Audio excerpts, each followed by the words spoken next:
Bueno, entonces vamos a seguir con álgebra. Este documento que están viendo ustedes aquí, ustedes lo tienen ya en el Classroom.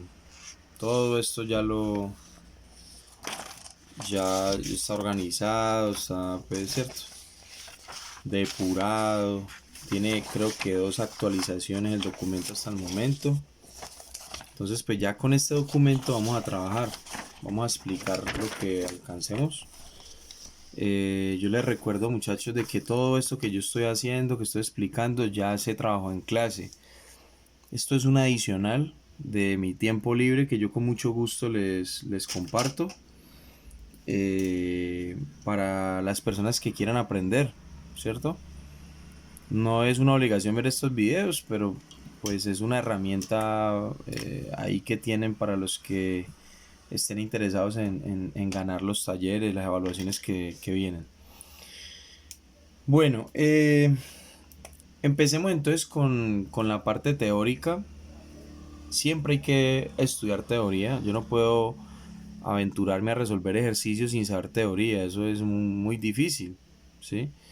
Es como querer ir a hablar fluido con alguien otro idioma sin conocer los vocabulario y la estructura gramatical. No tiene sentido, ¿cierto? Entonces lo primero que uno tiene que hacer para entender un tema de matemáticas es empaparse un poquito de la teoría. Entonces empecemos con eso. Esta función que ustedes están viendo aquí es a la famosa función exponencial. Se le dice de varias formas, ¿no?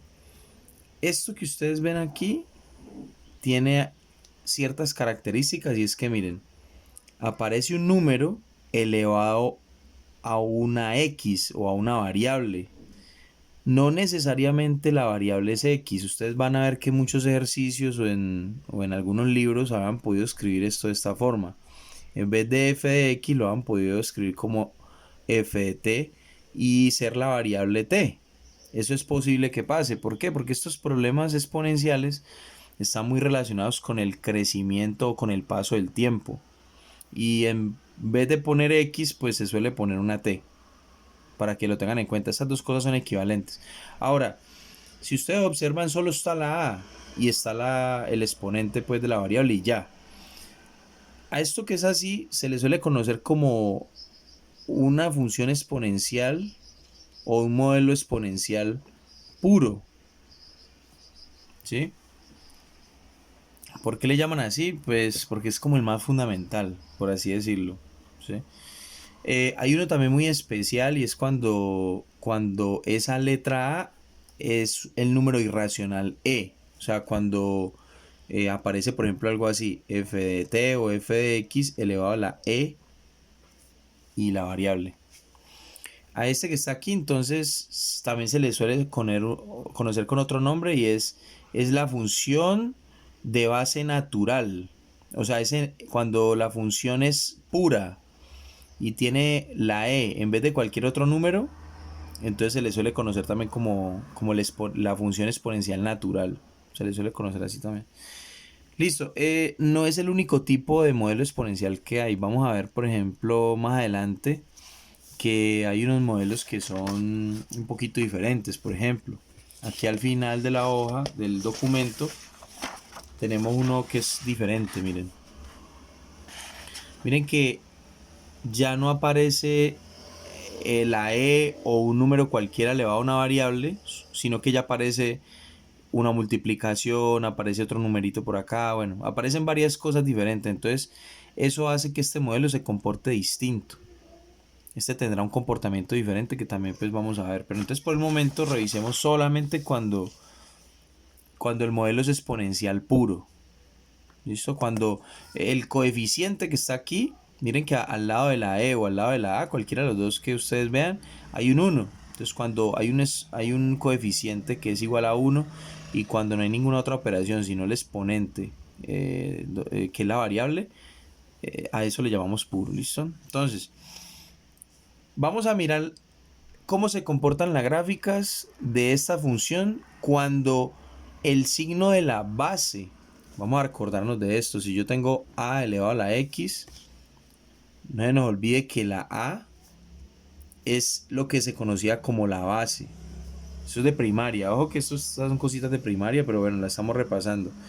Y ese número que está arriba era la potencia. El exponente, eso tiene varios nombres, ¿no? O el exponente. ¿Listo? Bueno, entonces miremos qué pasa cuando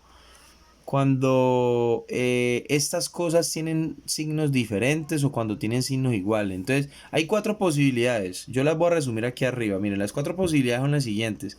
Primera posibilidad, por ejemplo, la base sea positiva, que la base sea positiva, pero también el exponente sea positivo.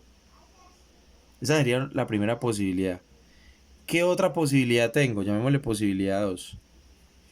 Pues la otra posibilidad es que ya no sean positivo y positivo, sino que por ejemplo la base sea negativa, ¿sí? O mejor, sigámoslo en el mismo orden que yo hice el documento, que la base sea positiva, pero que ya el exponente sea negativo. Esa sería la segunda posibilidad. ¿Qué tercera posibilidad tengo? Bueno, tengo la posibilidad de que ahora sí la base sea negativa, pero que el exponente sea positivo. Y la última posibilidad, adivinen cuál es. Pues que las dos sean negativas. Que tanto la base sea negativa como el exponente sea negativo. Esas son mis cuatro posibilidades que yo tengo eh, de la función exponencial pura. ¿Ya? Y vamos a ver de que cada una de esas posibilidades me genera a mí una gráfica diferente. Entonces eso es lo que yo quiero que ustedes analicen. Que cuando ustedes vean una función, ustedes reconociendo este patrón, alguno de estas cuatro posibilidades, ustedes me digan de qué forma es la gráfica. Entonces empecemos con el primero. El primero es cuando, observen aquí está la función. ¿Qué pasa cuando la base es positiva, pero el exponente es negativo? ¿Qué sucede? Entonces miren lo que va a suceder. La gráfica se comporta de esta forma. Ella, por aquí está el menos infinito y por aquí está el más infinito. Recordemos que esto es el eje X y recordemos que este es el eje Y. Entonces resulta que ella arranca desde menos infinito y es muy cercana. Observen que es muy cercana al eje X, pero curiosamente ella nunca jamás va a tocar. Nunca va a tocar el eje X. Incluso nunca va a pasar. O sea, nunca ustedes van a ver en esta función que esa gráfica corte. No, incluso ni siquiera va a tocar el eje. Entonces, cuando una cosa se extiende hasta el infinito y nunca toca, eso se le conoce como una asíntota. En este caso, pues es una asíntota horizontal porque pues el eje X es horizontal, ¿sí o no? Sin embargo, si yo siempre para analizar una función, siempre voy de izquierda a derecha. Entonces recordemos eso. Para analizar la gráfica de una función, vamos de izquierda a derecha. Claro, tiene todo el sentido porque es que los números crecen de izquierda a derecha.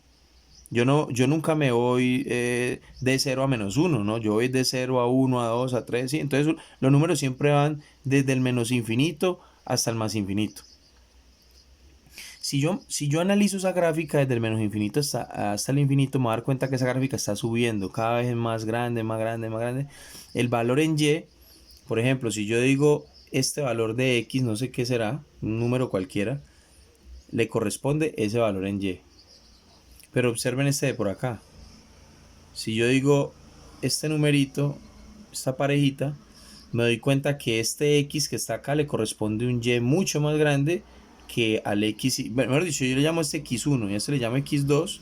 Observen de que el Y que le corresponde a X2 es mucho más grande que Y. Y ese es precisamente, digamos, como una de las definiciones de los exponenciales, que crecen muy rápido. Pero como vamos a ver, no solamente crecen, sino que la función exponencial también puede crecer. ¿Listo? Bueno, entonces recordemos, si la base es positiva y el exponente es positivo, la función es creciente, siempre es creciente y arranca desde menos infinito, muy cerca del eje hasta el infinito. ¿Sí? Ya sigue hasta todo lo que quiera, ya va a seguir. Eh, bueno, eso por este lado. Ahora, ¿qué pasaría? Bueno, aquí hay algo interesante también y es esto, muchachos. La función cuando es pura, como hemos dicho, la función exponencial pura, ella siempre corta en 1. Ese numerito que está ahí, esa curva, corta en 1. No importa si la A es 3, 4, 5, 6, 7, lo que sea, ella siempre va a cortar acá. Esa gráfica siempre va a cortar acá. Entonces es algo muy curioso de esas funciones. Miremos otra posibilidad. Entonces ya vimos la posibilidad de que las dos sean positivas. Ahora miremos qué pasa cuando la base es positiva y el exponente es negativo. Entonces miren lo que va a suceder. La función ya va a ser decreciente. Porque si yo me voy, recordemos, yo voy de izquierda a derecha, yo estoy viendo que acá X, ¿sí? Por ejemplo este X acá y está Y aquí, voy tomando valores más y más y más pequeños de Y. Entonces por ejemplo esta X le corresponde este Y. A esta X le corresponde un Y ahí también. Y así sucesivamente, cada vez va a ser más pequeño, más pequeño, más pequeño. Y aquí también hay una asíntota, ¿vale? Y eso nunca se va a tocar. ¿Cuándo sucede eso? Recordemos. Cuando el exponente, cuando la base es positiva y cuando el exponente es negativo. Uy, yo aquí tuve un error. Aquí los dos son positivos, ¿no? Qué pena aquí, muchachos, aquí los dos son positivos. Eso es cuando los dos son positivos, lo que hemos dicho. En la primera opción, los dos son positivos. No sé por qué le puse negativo ahí.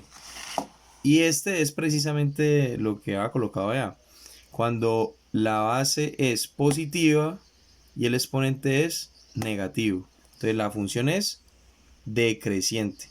¿Por qué les dije que monótona? Recuerden, esa palabra monótona significa que siempre, siempre, siempre hasta el infinito va a suceder eso, que ya va a ser decreciente. Una que no sea monótona desde, no sé, supongamos imaginémonos un intervalo, aquí un A y aquí un B, ¿sí? Y entonces hay una función que se comporta de esta manera. Supongamos esto. ¿Sí? Entonces aquí está el A, vamos a analizarla desde A hasta B. Entonces si yo miro este pedacito, yo pensaría que la función es decreciente, va bajando, va bajando, va bajando, va bajando, pero resulta que ella también se vuelve creciente. Entonces esta no es una función monótona, porque en algún momento cambia. O sea, aquí decrece, aquí crece. Entonces esta no es monótona. Monótona es cuando ya siempre tiene el mismo comportamiento, que o está bajando, o decayendo, o decreciendo, o cuando está creciendo. ¿Sí? En ese caso, pues esas funciones son monótonas. Miremos la otra opción.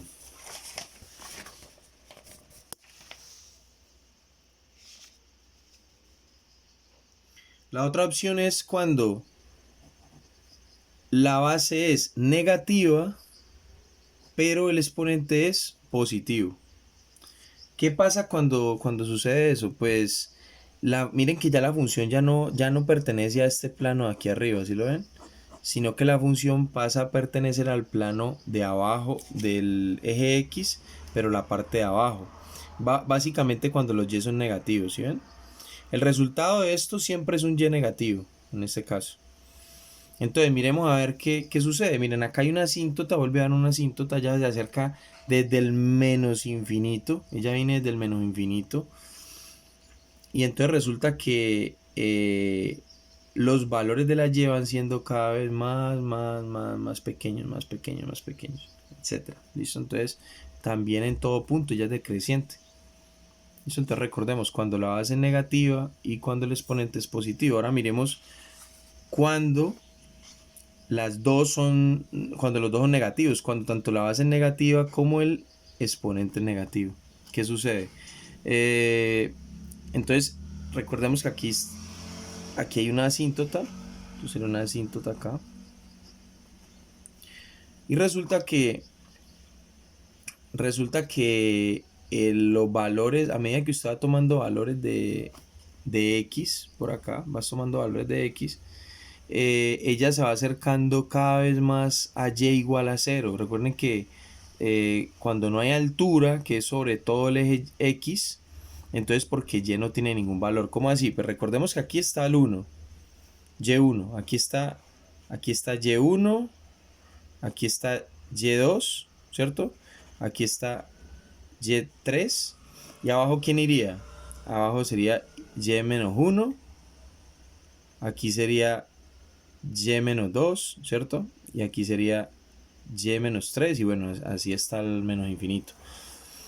Entonces aquí es y0, aquí es donde no hay ningún movimiento, no hay ninguna altura de la y, entonces es 0. Entonces miren que la asíntota hace que y se acerque cada vez más a 0, pero nunca va a ser 0.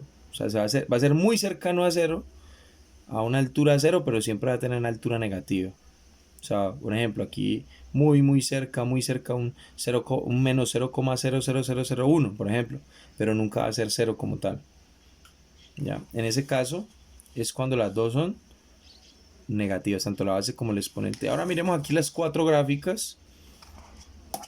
Vamos a clasificarlas ahí rapidito. Miren, recordemos que esta que va así, que sube desde los dos cuadrantes de arriba, la parte superior, esta sería cuando a es mayor a 0 y cuando ¿qué? Cuando x, el exponente, también es mayor a 0. Esta que está aquí, ¿cómo sería? Esa es cuando el exponente es negativo, pero la base es positiva. Entonces tenemos a positivo, pero tenemos x negativo. Ahora miremos esta de acá, esta que está aquí y esta que está aquí. Miremos esa de color negro. Esa de color negro, muchachos, recordemos, esa que está bajando, pero desde la parte de abajo, vamos a decir que la base es negativa, pero el exponente es positivo.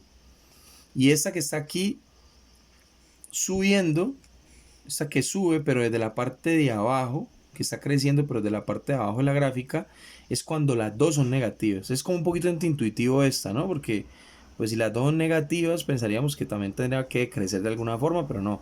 Pero miren que si las dos son negativas, ella como que va creciendo, va creciendo, va creciendo. Pero sigue siendo una función negativa. Entonces acá me queda que la base es negativa, pero también el exponente es negativo. Y esas son todas las posibilidades que hay pues de la función, recuerden, exponencial pura. O sea, la función que solamente tiene la base sin ninguna multiplicación ni ninguna suma y el exponente. Esa sería la función pura. Bueno, ahora un pequeño ejemplo que hicimos en clase.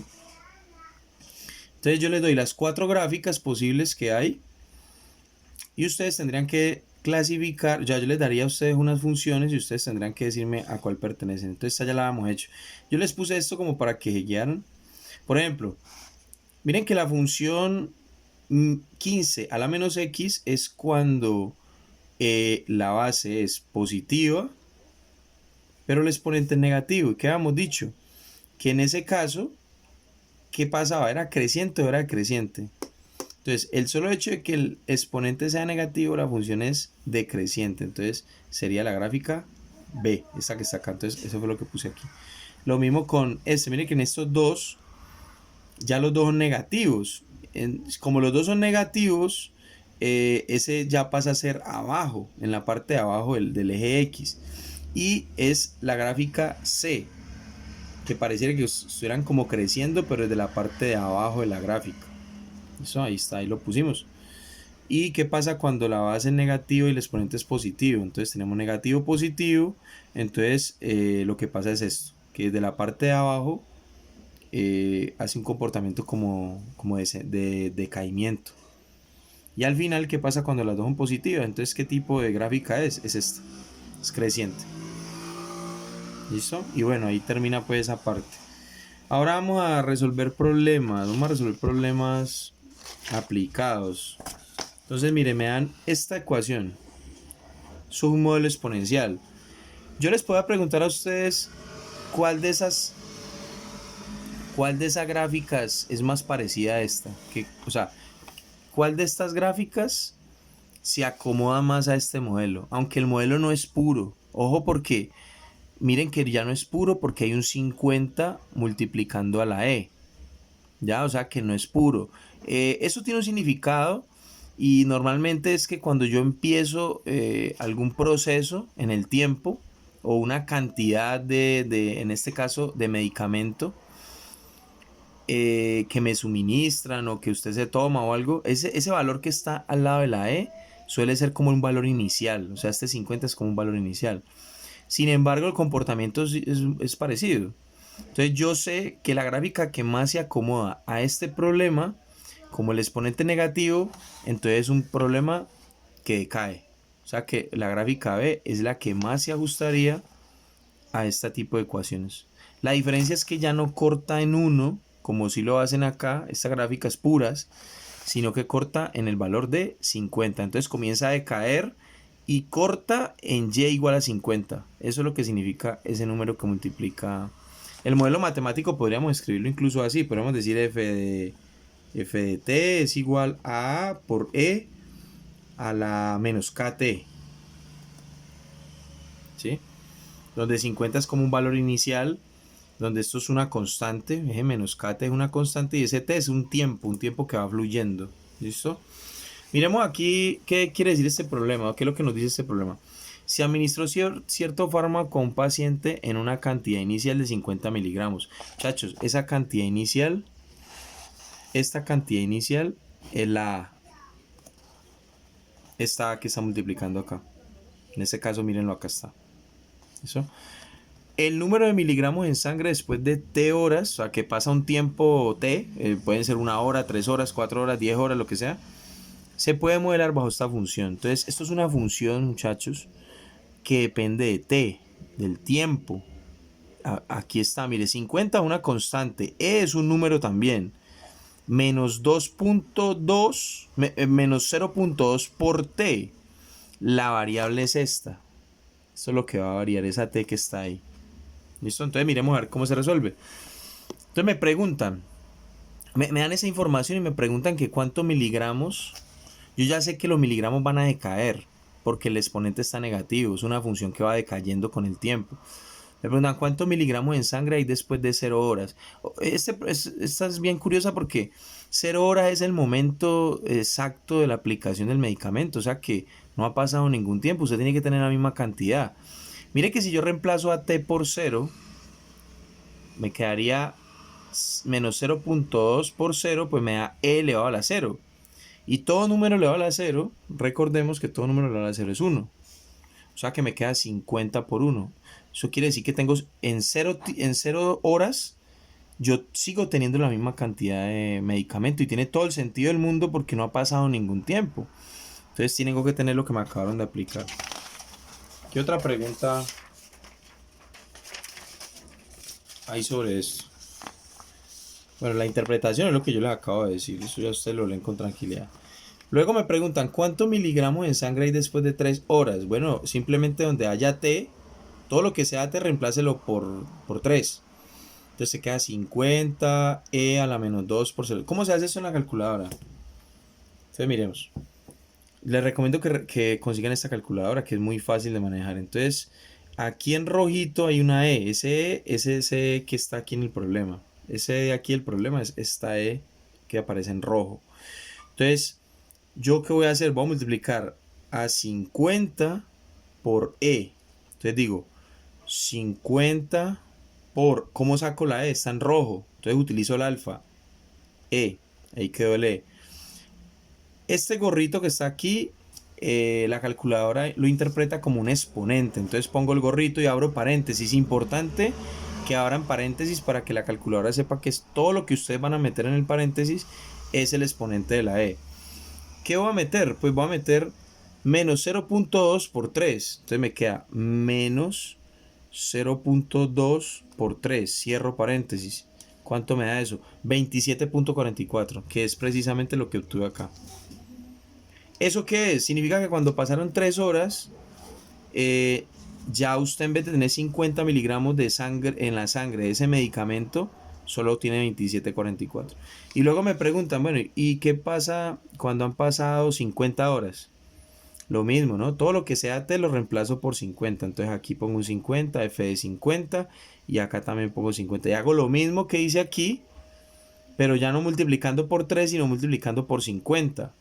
¿Cuánto da eso? Miren, dio 2.26 por 10 a la menos 3 miligramos. Entonces, esto que está aquí es notación científica. ¿Qué significa? Usted va a colocar lo siguiente, miren, usted va a colocar estos tres números que aparecen ahí, pero sin el decimal. Entonces usted coloca 2.26, ¿cierto? Y como aparece 10 a la menos 3, antes de este 2.26 vas a poner 3 ceros. Entonces colocas 0, 0, 0. Y al primer cero le pones el punto decimal y listo. Eso es lo que significa miligramos. La calculadora, cuando son números muy pequeños o muy grandes, suele utilizar esta notación. Entonces tengan cuidado. ¿Qué es lo que significa? O sea, eso quiere decir que a las 50 horas usted ya casi no tiene nada en la sangre de ese fármaco. O sea, ese fármaco a los 2 días ya casi que desapareció prácticamente por completo. ¿Listo? Y bueno, aquí hay unas explicaciones de notación científica. Notación científica. Por ejemplo, pues una curiosidad, muchachos, el peso de la Tierra en kilogramos es aproximadamente 6 por 10 a la 24 kilogramos. Miren que el 24, a diferencia del ejercicio de ahorita, está positivo. Aquí el menos 3 estaba negativo. Entonces aquí lo que vamos a hacer para interpretar este número correctamente es que ponemos un 6, que aquí lo puse, y le vas a poner 24 ceros. En ese caso, pues la Tierra pesa esos kilogramos. Es una bestialidad, ¿sí o no? Teniendo en cuenta que nosotros pesamos en este orden de magnitud. Cada cero es un orden de magnitud. Nosotros pesamos dos órdenes de magnitud. Pesamos un bebé pesa desde los, no sé, 4 kilos hasta un adulto, pues puede pesar, un adulto promedio, 90, 100 kilos. Pesado, ¿ya? Y mire todo lo que pesa la Tierra. Cada cero de esos es 10 veces más. Entonces, y miren que es verdad. ¿Cuántas veces es? Si yo le agrego un cero más, me aparece un 600, que es precisamente 60 por 10, sería 600. O sea, cada uno de estos es un por 10, por 10, por 10, por 10, por 10. Una cosa increíble. 24 ceros pasa los trillones, pasa los cuatrillones. Yo creo que esos ya serían como quintillones por allá. Ya una locura. O sea, es un peso impresionante. Para que se hagan una idea, si yo lo divido entre 1000, desaparecen 3 ceros. Y eso serían toneladas. O sea que la Tierra sigue pesando 6 por 10 a la 21 toneladas. Eso es una locura, ¿cierto? Es una cosa increíble. Entonces, esa es la notación científica, ¿vale? Es una cosa ahí, pues, como una curiosidad para que lo tengan en cuenta, porque las calculadoras a veces hacen esto. Bueno, y ya para terminar, vamos a resolver este problemita.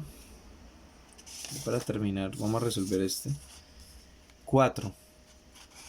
Observando el comportamiento de la cantidad del fármaco en sangre a medida que... Ah, bueno, esto es de lo mismo. La conclusión que les había dado ahorita, que ya casi después de 2 días, pues desaparece el fármaco, ¿listo? Entonces ahora sí, pasemos a otro modelo. Un modelo biológico de crecimiento bacteriano. Miren que este modelo, ahí se pone con una A, ¿no? Muchachos, esa A representa en este ejemplo, el número de bacterias iniciales con que empieza un estudio. Pero en el ejemplo anterior era la cantidad de miligramos del fármaco que te aplicaban. Entonces miren que aunque son problemas completamente diferentes, tienen comportamientos similares y por eso el modelo matemático es tan parecido. ¿Qué es lo que pasa aquí? El exponente es positivo. O sea que yo ya sé que de cierta forma el comportamiento de esa función va a ser creciendo. Porque la base es positiva. Tiene que ser positiva porque tengo que tener un número inicial de bacterias. Y acá pues el tiempo siempre es positivo y el 0,4 es positivo, o sea que eso va para arriba. Eso incluso se llama modelo de crecimiento, ¿no? Entonces, me dan este modelo y me hacen unas preguntas. Me dicen, ¿cuál es el número de bacterias pasado una hora? Si la cantidad de bacterias iniciales es 3. Entonces lo único que tengo que hacer yo con el modelo es reemplazar. Entonces recordemos cómo era el modelo. Era f de t igual a A por E a la 0.4 t, ¿cierto? Entonces, lo único que voy a hacer es que me están dando A, ¿cuánto vale A? Es 3, entonces este lo reemplazo por 3. Y este T que está aquí, pues ya me lo están dando también, me están diciendo que es 1 hora. Entonces reemplacemos, miren, entonces me queda el número de bacterias que hay en 1 hora es igual a 3, que es el valor inicial, por E a la 0,4 por 1. Me queda que es 4 bacterias. Eso lo hacen en la calculadora como ahorita. Listo, ¿qué pasa cuando hay 12 horas y con el mismo número de bacterias? Entonces reemplazamos solamente pues el T, que es el que está variando. 3 sigue siendo el mismo. Entonces, si yo hago todo esto en la calculadora me da 364 bacterias. Eso ya es un poco, ¿no? O sea, en menos de un día, 3 bacterias se convirtieron en medio día. 3 bacterias se convirtieron en 364 bacterias. Lo cual es pues muchísimo, ¿no? Ahora, un problema un poquitico cambiado, pero con ese mismo modelo. Y es que me dan el tiempo, recuerden de que el A lo conozco, me lo dan.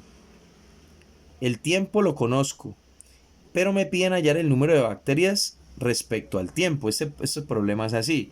¿Cuál es la cantidad de bacterias después de pasado un tiempo que me dan y un número de bacterias iniciales que me dan? Acá en este problema es diferente. Aquí me dan el tiempo, pero también me dan el número de bacterias que hay al final. Y me preguntan es con cuántas bacterias empezaste. Es el problema. Entonces, bueno, entonces acá lo único que tengo que hacer es despejar A. Entonces yo lo empiezo desde el modelo original, ¿sí? Cuando no conozco ni este, ni conozco este, ni este, ¿sí? Y despejo a la A. ¿Cómo despejo a la A? Pues mira, divide a ambos lados por E a la 0,4T, tanto aquí como acá, para que este se vaya con este y te queda A solito. Entonces, como ya conoces este y ya conoces a T, lo único que tienes que hacer es reemplazar. Mira, entonces, eh, la pregunta es que si yo tengo 200.000 bacterias y han pasado 30.5 horas, entonces, ¿cuántas bacterias yo tenía al inicio? Al yo reemplazar A por 200.000 dividido E a la 0,4T por 30.5, ¿eso qué me da? Pues eso me da la A, recordemos que es el número inicial. Y si yo hago toda esta operación, eso me da una bacteria. Entonces eso quiere decir que yo con una sola bacteria, después de 30 horas hay 200.000 bacterias. Por eso se llama un crecimiento exponencial y por eso es tan complicado ese tipo de cosas en la vida real, porque los virus y las bacterias crecen a un ritmo increíble. Miren que en este mismo problema, con 12 horas y con 3 bacterias, ojo, 12 horas y con 3 bacterias, solo teníamos 364. Pero con casi el triple de tiempo, porque son 30 horas, no alcanza a ser 3 veces 12, sino casi. Y con una sola bacteria es una cosa abismal la diferencia. 200.000 bacterias. ¿Listo? Bueno, entonces eso es lo que ustedes tienen que saber sobre esto. Aquí hay otros modelos, pero estos modelos pues lo vamos a dejar pendientes porque no, pues no se va a poner se pondría muy pesado ya el taller. Pero si los quieren leer, acá tenemos otros tipos de modelos que ya no son los puros. Ya no son los puros, sino que eh, tenemos situaciones como restas, multiplicaciones, bueno, unas cosas diferentes. Y las gráficas van a ser distintas, ¿vale? Pero eso lo vamos a ver después.